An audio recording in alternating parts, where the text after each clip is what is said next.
Hello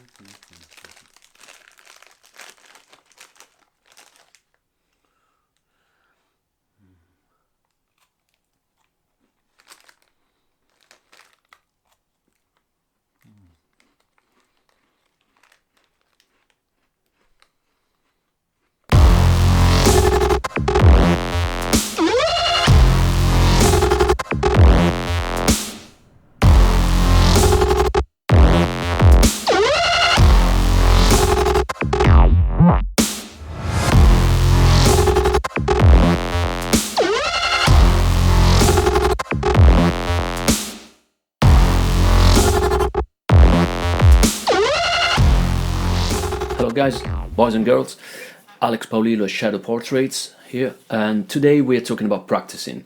I'm going to give you 7 tips for practicing. Tip number 1, have a tutor, a coach, a teacher. Why is that important? I mean, not all the time. You don't necessarily need to be seen by your teacher every week, but at least once in a while you need to be seen by someone else, by someone that is not you, and your improvement has to be measured and assessed by someone else. Why is that important? That's important because we are our own worst critics. So sometimes our stubbornness can actually come in the way of our improvement. I'll give you an example. Say, many times I have felt that my technique was not good enough, that my technical skills were not good enough. So I have spent hours and hours on trying to improve certain aspects of my technique, only to then find out years later, when I was seen by someone else, when I was actually assessed by a teacher, that my poor improvisation skills were not due to a lack of technique, but they were due to a lack of language, to a lack of melodic patterns in my playing.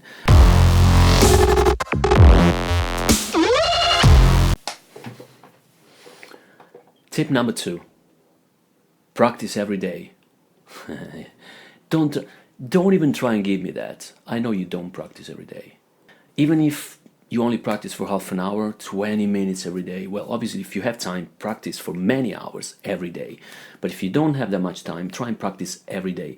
Practicing every day is more important than practicing, say, 2 hours or 3 hours once a week. So practicing half an hour Monday, Tuesday, Wednesday and Thursday is a lot better than practicing only once a week 2 hours, even if the overall time is the same. It's because obviously there is a muscle memory, and there's a memory in general which is related to practicing. So if you don't let too much time go between your last practice and your next practice, your improvement is faster.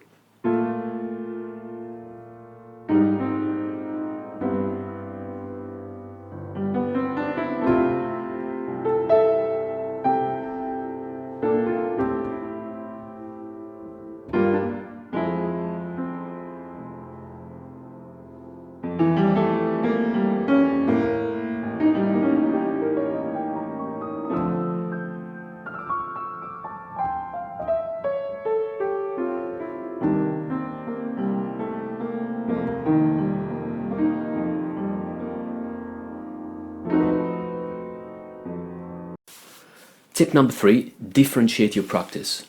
And I don't simply mean practice different things, because obviously you will always naturally practice different songs or different scales, different patterns.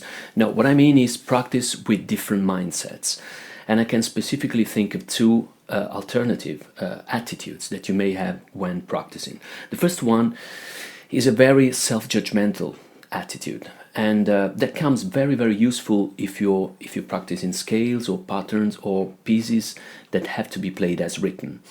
And these are things like pay close attention to whether you're playing in time, to whether your fingers are curved enough, whether your articulation and tone are smooth and fluent, all these kind of things.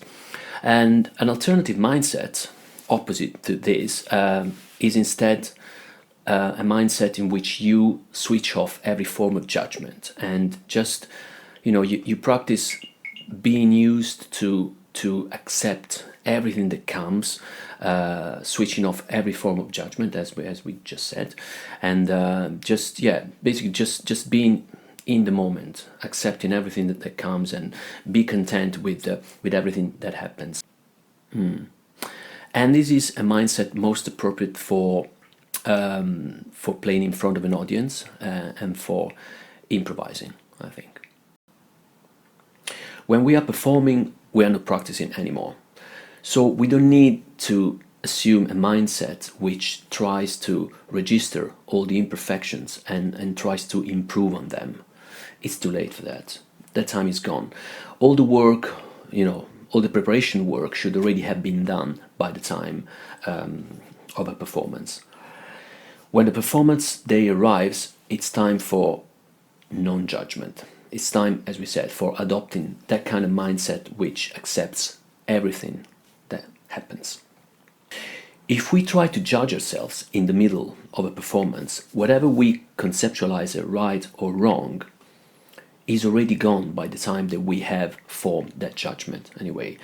And it's too late to go back and replay it. In fact, we can do that. So every type of active judgment on our part while we are performing live will only have the negative consequence of interrupting that constant feed that comes from what's actually happening, and so we'll bother that feed, we'll interrupt it, we'll make it harder to follow. And what's happening is the only thing that matters, and it doesn't need to be conceptualized, described, or assessed in any way.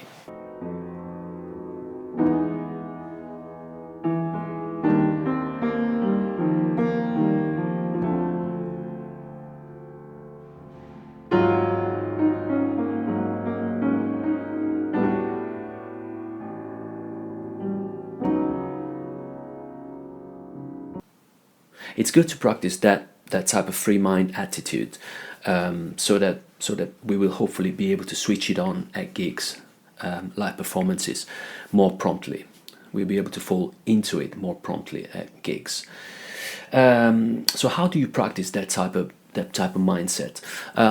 I try to do it by concentrating on the music itself, by concentrating on how beautiful it is, and by learning to let my ears be affected by the music passages and phrases and chords, and I try to train my ears to receive those elements of music as a language in itself, as a language that actually has a meaning in itself, and the meaning is inside of the music itself. I try to discard any consideration with regards to how well I'm executing that music, or whether that solo that I'm doing is good enough for the ears of the listeners.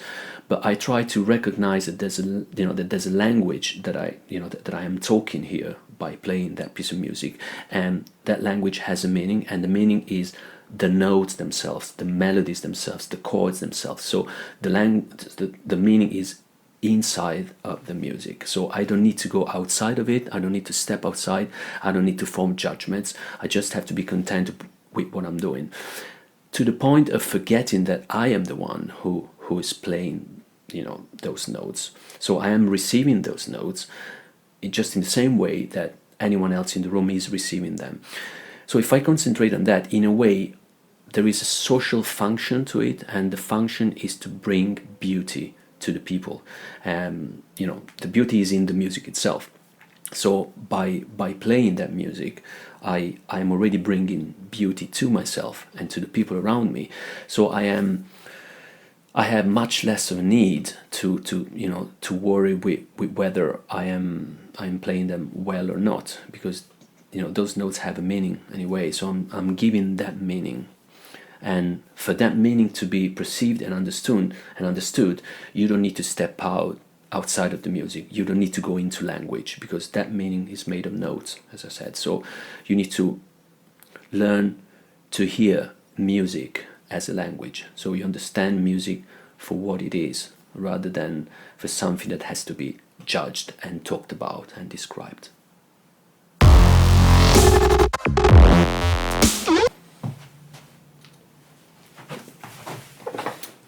Tip number 4, take breaks. Our mind needs to take breaks in order to be able to perform at its best. So be sure not to be practicing for more than 25 minutes, half an hour, without taking at least a 5 minute break.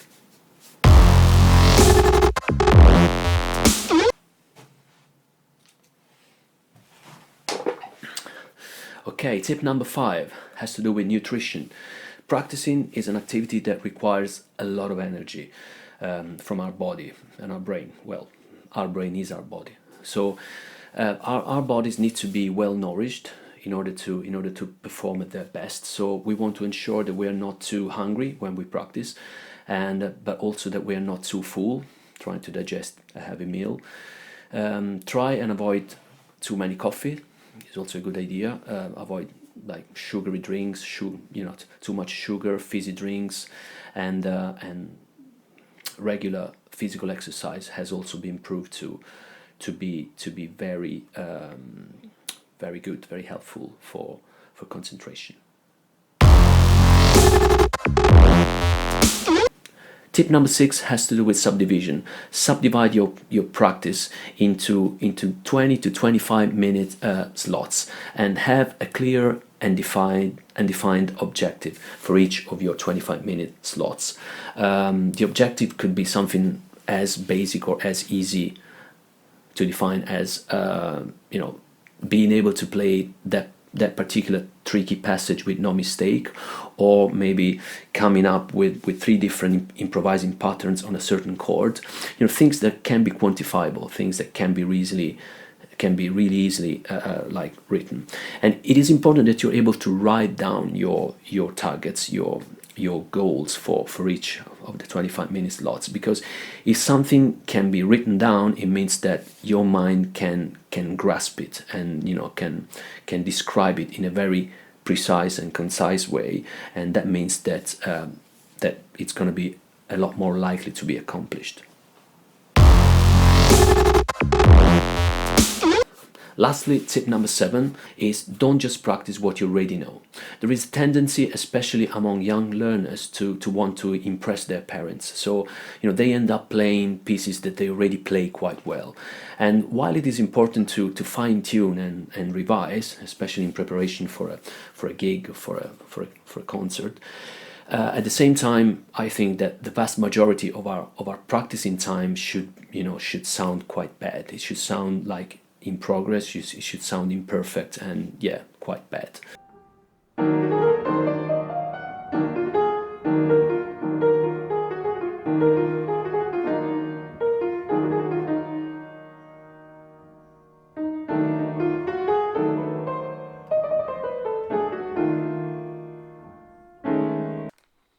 Me ti magno, me ti magno, me ti magno, mo me ti magno.